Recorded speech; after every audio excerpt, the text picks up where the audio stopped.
मी doctor शिकेश Pandit. आज आपण बोलणार आहोत की स्त्रियांमधील मोस्ट कॉमन कॅन्सर. तर ते आहेत की गर्भाशयाच्या तोंडाचा कॅन्सर, की ज्याला आपण सर्वायकल कॅन्सर म्हणतो.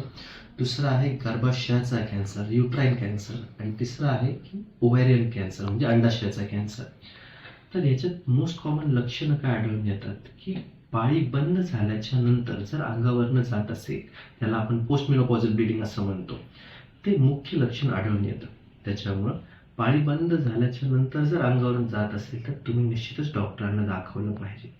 याच्यामध्ये रिसेंटली सर्वात ॲडव्हान्स गोष्टी काय काय आलेल्या आहेत की दुर्बिणीद्वारे ऑपरेशन करणं.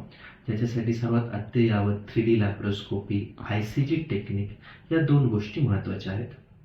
3D लॅप्रोस्कोपी याच्यामुळं ऑर्गन्स, अवयव हे खूप मोठे प्रमाणात व्यवस्थित प्रकारे दिसू शकतात. त्याच्यामुळे आपण इतरत्र कुठेही इजा न होऊ देता कॅन्सरचा टिश्यू व्यवस्थित प्रकारे काढू शकतो.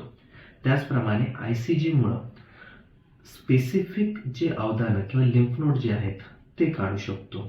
या ICG मुळे जे सूज तयार होते पायावरती, पोटावरती ऑपरेशन नंतर, ती होत नाही. शिवाय लॅप्रोस्कोपीमुळं कमीत कमी कट्स, म्हणजे सर्वात मोठा कट हा 1 सेंटीमीटर एवढा येतो, बाकीचे 5-5 मिलीमीटर एवढे येतात. रक्तस्राव हा अतिशय कमी होतो. पेशंटची रिकव्हरी फास्टर होते, म्हणजे ऑपरेशन नंतर 6 ते 8 तासात पेशंट चालू शकतो. या सर्व फॅसिलिटी पंडित हॉस्पिटल इथे अवेलेबल आहे. थँक्यू.